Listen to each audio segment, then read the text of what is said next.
It is currently 20 years after the events of Pikmin 4, or rather, the equivalent of 20 years for Hakatations. Planet PNF 404, also known as Earth on this side of the fourth wall, has been picked clean by explorers, treasure hunters, and researchers. One of these brave adventurers was Captain Olimar, who left Hakatate Freight after several treasure hunting missions and started his own family business of planetary research and salvaging. Olimar has since retired from fieldwork, and his children have taken over the front lines of the business, while Olimar manages things from home.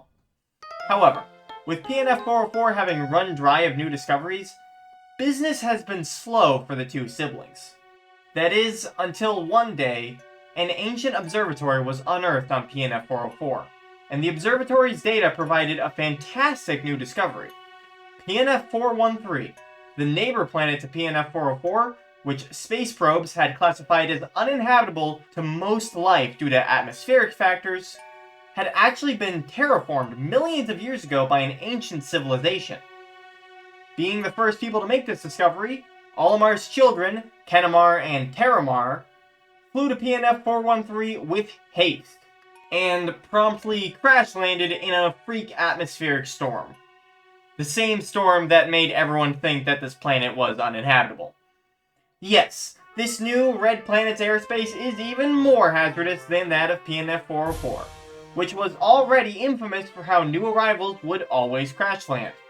Now, the two siblings are trapped on the surface of this new planet. Their ship leaked all its fuel in the crash, nighttime is approaching, and while the siblings did bring Pikmin onions with them to help navigate, they were all thrown from the ship when it crashed. Will Kenamar and Terramar be able to track down their Pikmin and survive the night? Welcome everybody to Pikmin 5.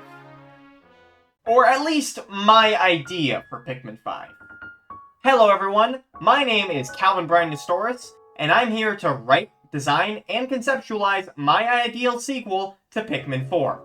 Although this could also work as a follow-up to Pikmin's 1 through 3. Pikmin 4 did that whole weird soft reboot thing that most people didn't like, so I wrote this game's story so that it could functionally take place in both versions of the continuity, even though it's primarily built around being after Pikmin 4. Don't worry though, I didn't water down the story so that it could fit that criteria. It just sort of ended up snapping into place nicely that way since it takes place so much later in the timeline. Anyways, I don't want to bog down this video with too many mechanical details on stuff like controls rather than all the new concepts for the game's story, so I'll just say that this game would be built on the same general framework as Pikmin 4, except now the lock-on is toggleable like in Pikmin 3, and you can now have 5 types of Pikmin out at one time instead of 3 types. Another change is that creatures will respawn after 4 days, rather than never respawning like in Pikmin 4. Also, while I know I've been calling this game Pikmin 5 so far, I am a bit worried that continuing on with the numbers might intimidate newer players, so while I will keep using that name for clarity's sake, please give me your ideas for what we should call this game in the comments. So, where were we? Ah yes, we've landed on Mars, I mean PNF 413, with no Pikmin and no working ship. Since Pikmin aren't native to this planet as far as you're aware, Kenamar and Terramar will have to explore the crash site in an attempt to find the onions and Flarix that were thrown from the ship. This day won't be timed so that the player can learn all the game's new mechanics properly without the risk of being screwed over. Kenamar and Terramar bring back the 2-captain system from Pikmin's 2 and 3. You can switch between them in single player or control them both through multiplayer co-op, since I know that was missed greatly in Pikmin 4. Eventually you'll find your first onion, a yellow one, which will come to life upon being found and fly itself back to your base. The Pikmin mechanics are basically the same in this game as they were in 4, as are all the functions of the yellow Pikmin specifically. They can be thrown higher, they dig faster, they can pick up bomb rocks, and they're immune to electricity. After you retrieve the yellow onion and spend time building your Pikmin numbers up to 20, the maximum number that can be in the field at a time until you increase it by finding Flarix, you're given a new task: survive the night. Your ship, the Whale, doesn't have enough fuel to spend the night above the planet's surface. However, geological scans of the planet indicate that large amounts of sparklium flow through the crust of the planet, but only on the side of the planet that faces away from the sun. In other words, there's fuel in the ground that can be harvested, but only at night. Just like on PNF 404, this planet's predators are whipped up into a frenzy at night, meaning while the whale is fueling up on the ground, you'll have to protect it. This is this game's night mode, but this time it's a lot more than just simply defending your luminol until day like in Pikmin 4.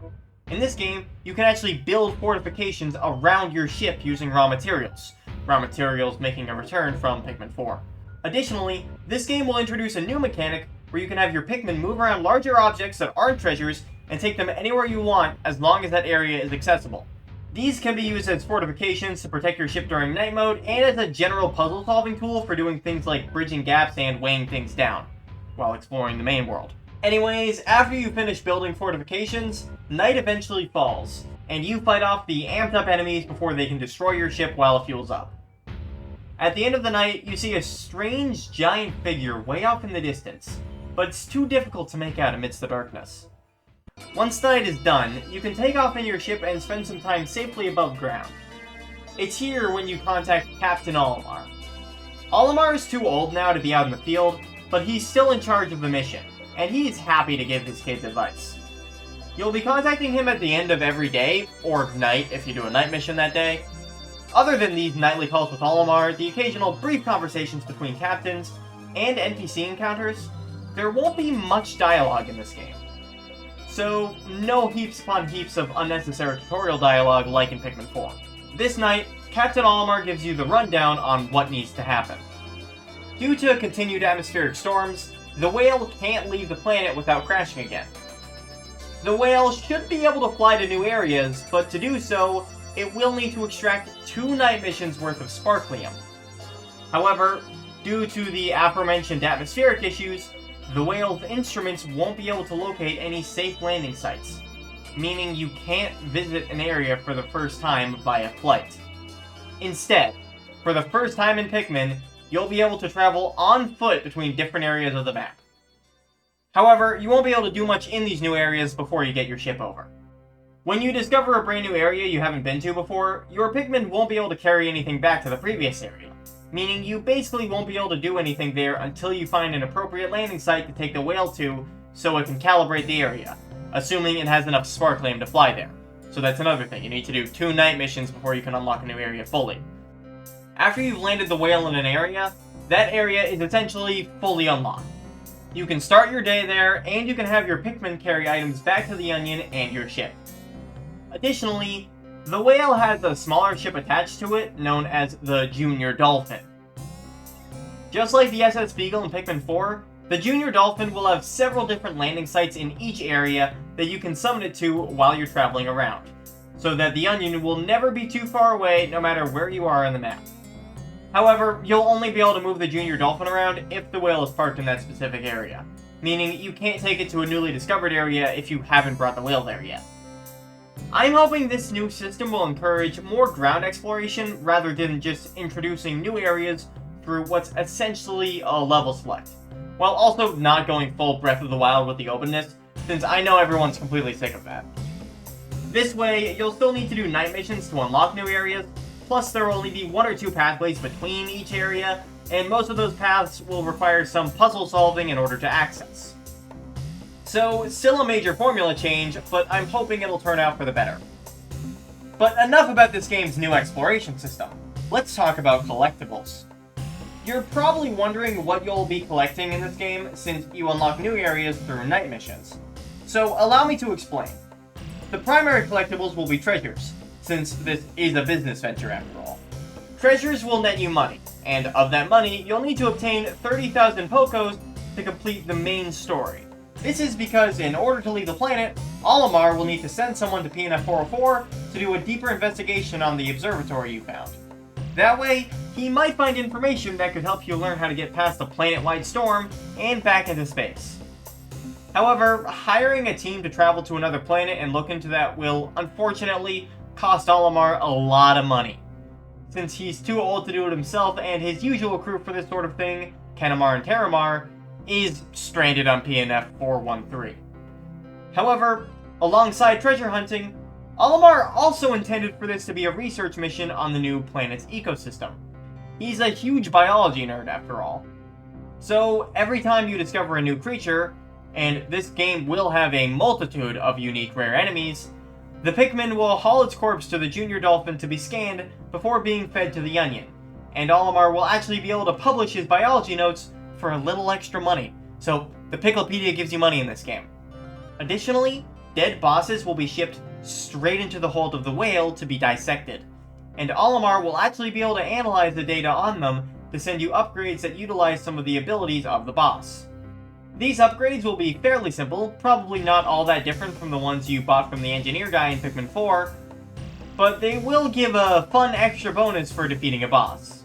Speaking of bosses, there will be certain area bosses who will give you flash drives containing information necessary for beating the game. More on that later. There will also, of course, be different colored onions throughout the map that unlock new Pikmin types, and clerics that allow you to increase the Pikmin you have in the field. Now, of course, Pikmin 4 also had all these collectibles and more, with there also being castaways lying throughout the planet that you could rescue and bring to your base camp. This game won't have castaways, but there will be other people on the planet, which I will touch on. But there is one other thing that this game will have that Pikmin 4 didn't. Wild, tameable dogs. Pikmin 4 just had Ochi and Moss. You had Ochi in the main game, and you had Moss and Olimar's Shipwreck Tail. They could both be upgraded, but that was it. In this game, you won't start with any dogs. Instead, they'll be found in the wild. To get one, you'll have to tame it with Pikmin and take it back to base. After that, you'll be able to ride it around like Ochi and upgrade it and stuff, but it won't have quite as much health as the dogs in Pikmin 4 did. Once your dog is defeated, it dies. Just like the Pikmin. And you'll have to find a new one and upgrade it from scratch. Thus, this game will continue on Minecraft's legacy of breaking children's and grown men's hearts alike by killing cute and loyal animals.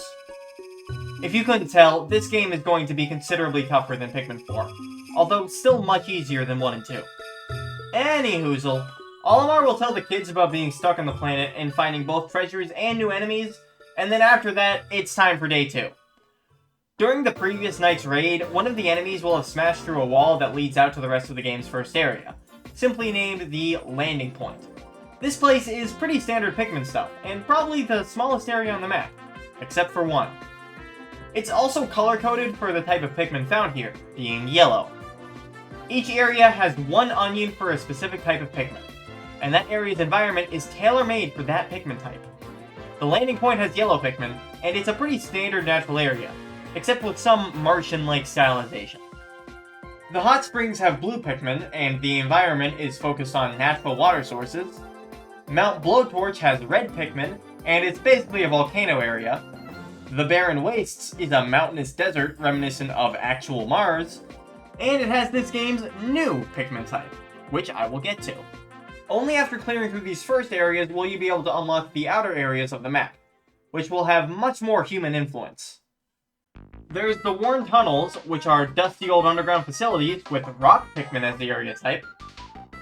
The Stormy Crater is an unfinished construction zone that's subjected to constant thunderstorms, with purple Pikmin as the area's type. The Toxic Bog is an old chemical waste plant with white Pikmin as the local type. The Frozen Caverns are essentially a large cave system, not like the caves in Pikmin 2 and 4. These caverns are expansive and take up an entire area, with Ice Pikmin being the area type. And last but not least, Treetop Heights is a large forest that's so dense that the whale can't navigate below, meaning you literally navigate the entire area from the tops of the trees. Now, I know what you are all wondering, and yes, this game has caves. Of course it does. Caves are awesome. These caves will be designed like in 4 instead of randomly generated like in 2, since while that was cool and it did help boost replay value, these sorts of things are generally more fun and more fair when designed by a human. Also, alongside caves, I'd like to introduce something similar. Towers. Towers are basically just caves, except they go up instead of down. Either by climbing up through the branches of a giant tree, this planet has giant trees, or through some sort of man-made pole towers that were small by human standards but appear giant to the Pikmin. These will primarily be seen in areas that are fully set underground, although some of the other areas may feature a mix between the two. Then, of course, there will also be Dandori challenges and battles, except these won't be done against leaflings. The ancient giants who once lived on this planet were far more advanced than the ones that lived on Earth, to the point where they left behind several miniature robots to look after their stuff. These chibi robo-like guys will be set up with the Dandori battles and challenges, and passing their tests will allow you to find artifacts that hold actual information about what happened to the giants who used to live here. Millions of years ago, PNF 404 was populated by a primitive race of giants. These giants built a vast civilization throughout the planet, but as they grew their society more and more, disagreements brewed among the giants on how their society should be run. Most other civilizations throughout the galaxy sorted out their differences fairly early on, but not the giants. Thousands of different disputes over how to run their planet grew more and more intense, until eventually violence broke out. The giants fought and fought until they forgot what they were fighting over, yet they fought still. Amidst all of this, a group of giants with no interest in fighting banded together and used their collective knowledge and resources to escape the planet and flee to PNF 413. At the time, it was an uninhabitable wasteland, but using their technology, the giants built a safe, contained settlement there until thousands of years of technological growth later, when they could eventually terraform the planet and make it habitable. In order to properly terraform the planet, the giants eventually had to go back to PNF 404. On return, the giants found that the radiation from the fighting had increased the speed of evolution on PNF 404, with thousands of new species being discovered that were completely different before the war. The most notable of these new species were the Pikmin, a hybrid creature between plant and animal. They brought these Pikmin, alongside other specimens, to PNF 413 to populate their world. With PNF 413 being terraformed, things went well for a while, but alas, eventually, it happened again. The people of Mars grew divided, and fighting began once more. Even after 10,000 years, the giants were far less populous here than they had been on Earth. And so, rather than irradiating their entire planet like they did during the last war, the giants of Mars simply fought face to face, until they were all but extinct. However, although civilization fell, their species was not wiped out entirely. That's the information that will be available through most of the game's Dandori challenges. The info will be spread throughout several artifacts, and Olimar will discuss the new lore with you after you obtain the artifacts, so the game won't just expect you to read the big info dump block of text, since many people prefer more active storytelling rather than just reading lore books. There will be more info near the end of the story, but for now, let's continue on with other aspects of the game. Since there are already way too many Pikmin types, this game will only introduce one new type, the alien Pikmin. These are the Pikmin that were brought to PNF 413 by the giants, and they've since evolved to fit the planet's environment. These Pikmin are orange, and their main feature is increased endurance. They primarily live in the desert and have adapted to live on a whole other planet, so they're much tougher than normal Pikmin. They have more health than the other types, they move faster, and they recover faster when they take a hit. Most importantly though, they have the unique ability to climb ledges. Any vertical surface without an overhang or some sort of hazard covering it can be scaled by the alien Pikmin. Of course, some ledges will have an overhang or be covered in some sort of hazard, because if the Pikmin can climb literally everything, then that might limit our design choices a bit. Oh, and one more thing, these Pikmin have bug eyes. No real reason, just to make them look more alien. Bug eyes. Maybe a third eye too. Speaking of design choices, while each of these areas will only absolutely require you to have one Pikmin type, that being the type found in that region, there will still be a ton of stuff littered around that may need all sorts of different Pikmin types, whether that be treasures, caves, towers, or Dandori challenges. That way, you'll be rewarded for having gone through previous areas first, and you'll be given an incentive to backtrack to areas you've already cleared. Alongside the usual bosses at the base of each cave, each area will have a single boss available to fight on the surface level, which is a giant robot. While there are the miniature robots who guard the giants' records, there are also these other security robots who are human-sized. Defeating each of them will give you an encrypted set of data, which you won't be able to decrypt until much later. So that's almost the gist of what's to be found in this game. You unlock new areas through night missions and exploration, and each new area has a new Pikmin type, caves, towers, treasures, unique creatures for Olimar to study, Dandori challenges with lore attached, dogs to be tamed, and giant security robots. However, there is still one aspect of the game I am yet to mention: the other explorers on the planet. Kenmar and Terramar's trip to PNF 413 did not go unnoticed by those scouring PNF 404, and as it turns out, 4 other factions followed you to this planet and got stuck as well. Our first group is the Copites, who came to scavenge for food for their homeworld, which has continued to fail at getting enough food to feed its population for the past 20 years. Even after their mission to PNF 404, those guys are really bad at resource management and planning. Our second group is a team of field biologists who came here to study the new planet and its wildlife. The third group is the Rescue Corps, who came here to help everyone else who crash landed, only to end up crash landing themselves in the atmospheric storm. These planets are really hard to land on safely. And the final faction found on this planet is the Hakatate Freight Company, which is now fully owned by Louis after the president mysteriously disappeared several years ago. Louis definitely killed him.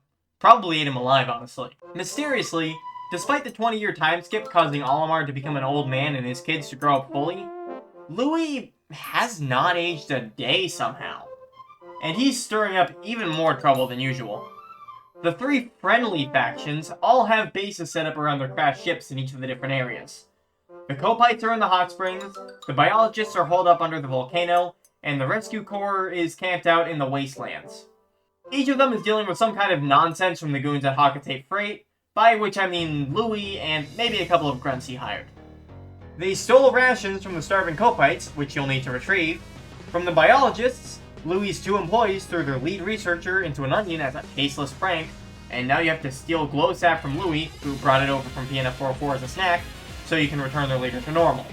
And from the Rescue Corps, Hakatate Freight stole a bunch of ship parts from them and their sparklium supply, so they could repurpose them to build a massive deep fryer. Needless to say, Louis is as food obsessed as ever, and his lackeys are totally on board. Once you deal with Hakatate Freight's shenanigans, you can converse with the new explorers at each of the bases and even do business with them. The Copites will sell you items like bomb rocks in exchange for raw material, and the Rescue Corps will offer you upgrades for your dog in exchange for the raw materials. As for the biologists, they'll actually give you raw materials in exchange for Olimar's encyclopedia notes on the wildlife, so you get that for them as well as money. Then you go to the outer areas, where the only active faction other than your own crew is Hakatate Freight. They have 2 bases set up out here, one in the Stormy Crater and the other in Frozen Caverns. These bases are actually set up on top of where the robot bosses reside in each of these areas, because Louis and his team actually managed to defeat those bosses themselves before you arrived. And now you have to attack their base and steal the encrypted data from them. These sequences will basically feel like the night raids in this game, except in reverse. You'll be attacking Hakatate Freight's fortified base instead of defending your own from predators. And they'll have their own Pikmin, and your Pikmin will fight their Pikmin, and it'll be a whole thing. Additionally, Hakatate Freight will have attempted to set up a 3rd base out in the Worn Tunnels, but they'll actually fail at this because the area boss will manage to defeat them. Right before the fight, this boss will actually consume Louis and his minions alive, and it plans to do the same to you if you can't defeat it. And for once, this boss in the Worn Tunnels actually isn't a robot, although it is made of metal. I present to you the Molten Wraith. This game's Wraith monster, made entirely out of liquid metal. Damaging it conventionally is functionally impossible, although you can use both red and rock Pikmin to slow it down. What you'll need to do is activate a complex puzzle mechanism while the Molten Wraith chases you down, until you can eventually release a huge stream of water into the room and drown the Wraith, causing it to solidify. After it solidifies, Louis, who is strapped inside its body, will break out from inside using unprecedented strength, and he and his minions will flee the scene. Something else that was trapped inside the Molten Wraith's body was this area's encrypted data, because you'll still need that even though this boss wasn't exactly a robot. Alongside the Molten Wraith, this game will actually have 2 other unique Wraith monsters, although instead of being area bosses, they'll only be found in caves and towers. One is the Sludge Wraith, found in a cave in the Toxic Bog. The Sludge Wraith is made up of toxic ooze, and functions a lot like the Water Wraith, except it slides around on its own fluids rather than using rolling pins, and it leaves behind a trail of toxic sludge that's deadly to Pikmin. Then the other one is the Wind Wraith, which is basically a storm elemental, and is encountered up in a tower in Treetop Heights. After these wraiths torment you throughout their caves/towers, the final level of these caves/towers will give you yet another puzzle chase sequence, just like the Molten Wraith. The Sludge Wraith is defeated by opening a grate on the ground beneath it and draining it through, breaking it down and separating all the different bits of toxic sludge that make up its body and sending them through different drains so it can't reform. Then the Wind Wraith is defeated by activating a giant fan that launches it into the stratosphere, since it's made entirely up of air and therefore has little weight. Now, with the different factions, Louie, and the Wraiths out of the way, I think we've covered just about everything before the finale. Once you get all $30,000 shipped to Olimar for discovering all those treasures, he'll use the money to send a team to the observatory on PNF 404 to research a way to get past the extreme storms plaguing the planet's upper atmosphere that make leaving the planet impossible. What the observatory team will find is an encryption key, which will translate the encrypted data that you obtained from each of the robot bosses. After you take down all of the robot bosses and steal the remaining keys from Louie, you'll be able to translate the data into coordinates. It gives you a location all the way on the other side of the planet, which supposedly holds the key to getting past the storms. Since you have the exact coordinates, you'll be able to fly the whale to this location without first needing to travel there on foot. This takes you to the game's final area, only accessible by the whale, the Lost Facility. This place is filled to the brim with Dandori challenges linked to locked gates, and you can only move forward by completing the challenges. Along with unlocking the way forward, the robots directing these challenges will give you artifacts containing the rest of the information about the ancient civilization that lived here. After the people of Mars destroyed each other, there were a small handful of survivors. Most died out over time, but there was one who discovered a way to continue onward. The Pikmin. The Pikmin could take the bodies of the fallen and use the onion to turn them into more Pikmin. For more advanced life forms, the onion would burrow the Pikmin within them like a parasite, affecting their mind but allowing them to survive under conditions no other life form could dream of. Of course, the onions were far too small for a giant to use, so the giant replicated their own giant onion, which they used to turn themselves into a giant leafling. This giant was now alone, the last of its kind, and it would survive alone for millions of years. But it wasn't enough. They may have been the last giant, but what if other species came from the sky and brought on the same destruction as the other giants did? To prevent this, the Mad Giant spent years building a machine that would cloud the entire upper atmosphere of the planet in a never-ending storm, making it appear uninhabitable to any outsiders. But that still wasn't enough. What if outsiders went to Earth and discovered the Pikmin? That couldn't be allowed to happen. So the giant returned to Earth one last time and spent more years building the observatory to house a machine like the one on Mars, but far less potent. This machine would disrupt the instruments of any ships approaching the planet's atmosphere, drastically increasing their chances of crashing. This is why every time someone lands on PNF 404, they usually crash. With both planets no longer at risk of being discovered by outsiders, the Mad Giant returned home and spent several more millions of years going even more insane, both because of the Pikmin spores in their brain and by simply existing alone for so incredibly long. That was until PNF 404 was discovered despite the disruption field around the planet, the observatory was unearthed, and alien explorers found out that PNF 413, also known as Mars, was safely habitable despite the atmospheric storms. The last giant, now little more than a mad feral beast, saw for itself when the aliens landed and fled to its home here, where the storm field emitter is located.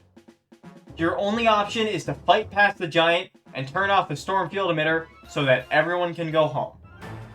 Deeper in the facility, you bear witness to a supernatural oddity, the giant Pikmin. The Mad Giant constructed a giant-sized onion to turn themselves into an immortal leafling, and it's only sensible that it could make giant Pikmin too.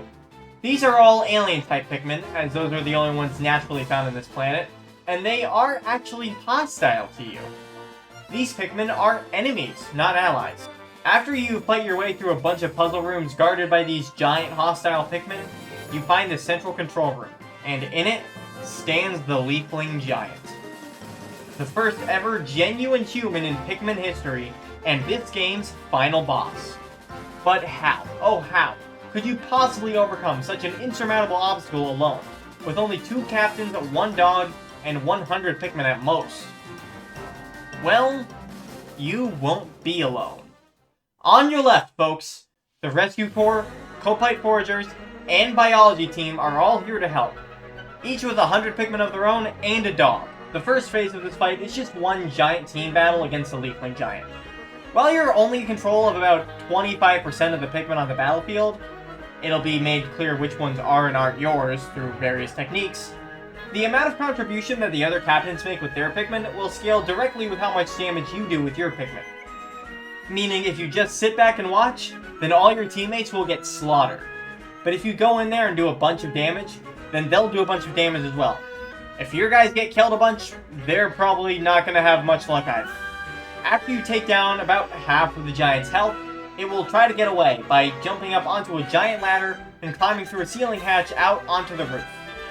In order to prevent you from following it, the giant will kick the ladder down, and since the ladder is huge compared to your tiny size, it will create a huge barrier in the room, cutting off your team from everyone else's, meaning it's up to you to pursue the giant alone.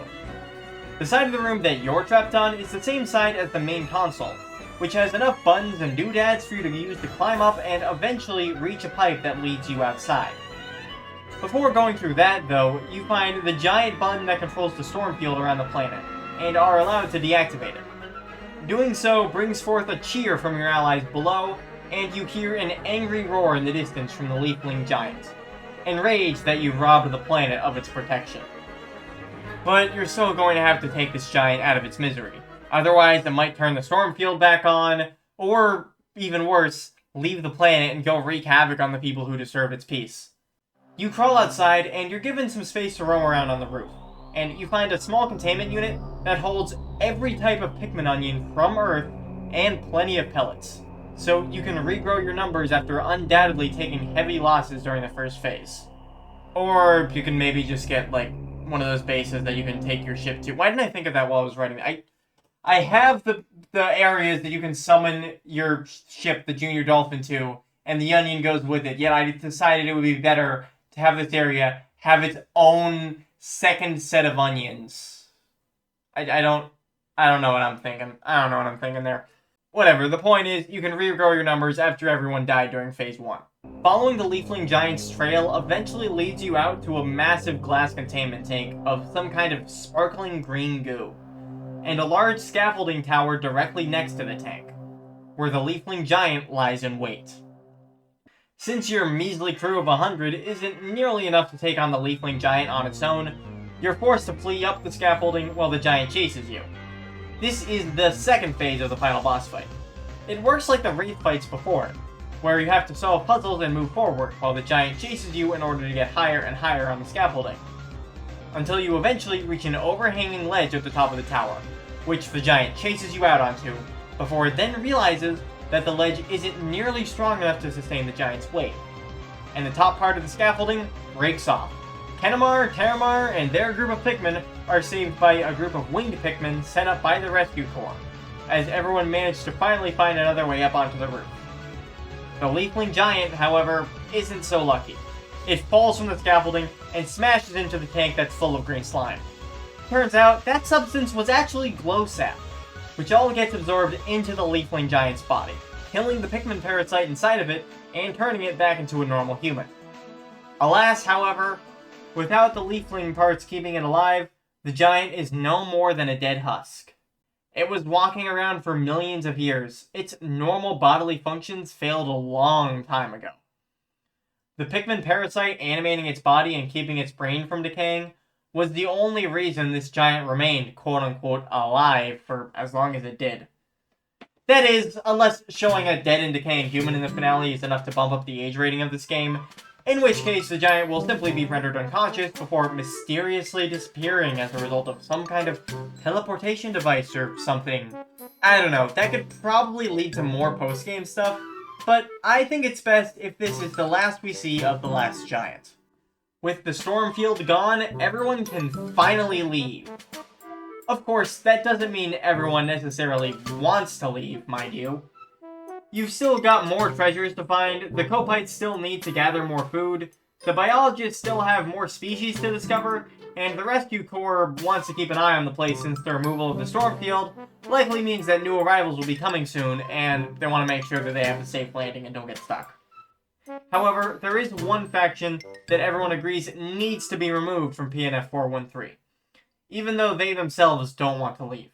The Alliance finds the Hakatate Freight Team, spearheaded by Louis, slowly dismantling the giant onion to be fried, seasoned, and eaten. Everyone jumps the three hooligans, ties them up, takes them back to their spaceship, sets the ship's autopilot to take them back to Hakatate, and waves goodbye as Louis and his team are exiled back to planet Hakatate. Good riddance. So that's the main game of Pikmin 5. However, I did also write up a bunch of stuff for side content and post-game content, and that was substantial. Not like as substantial a post-game as in Pikmin 4 and 2, when that's basically just part of the main game, but still decently substantial. I had a good segment on that, but then this video took a while to edit, and I got lazy. So, I'm just going to give it to you rapid fire right now. Post-game. Louis sneaks back to PNF 413, puts himself into an onion and turns himself into a leafling for the power boost, and then you have to capture him, tie him up, hold him down, and force-feed him glow sap to turn it back to normal.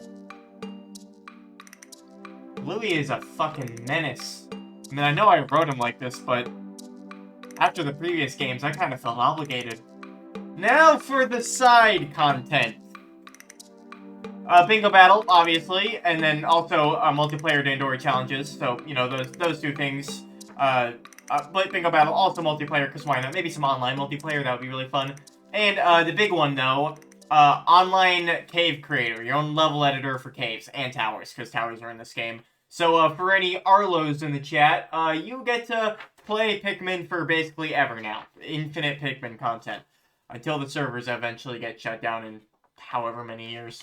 And that is my pitch for Pikmin 4. I hope you all enjoyed, especially the hardcore Pikmin fanbase in the audience. I really hope I made you all happy, because I know Pikmin 4 kind of divided you guys a bit. I personally love Pikmin 4, but I know some people didn't. And, you know, I am still a pretty new fan. I joined the fanbase in 2023 when Pikmin 4 came out and Pikmin 1 and 2 reported to Switch. That wasn't my first time playing Pikmin. I played Pikmin 1 on Dolphin Emulator like a year earlier out of curiosity. But I still am a relatively new fan, so I hope now that I'm making a pitch video for a new Pikmin game, it's everything you guys could ask for. Please subscribe. I have something to announce soon. Something I've been working very hard on. I'm pretty excited about it. So if you subscribe, you'll get to see that in all its glory. Please do. And that's it. Thank you guys for watching so much. See ya.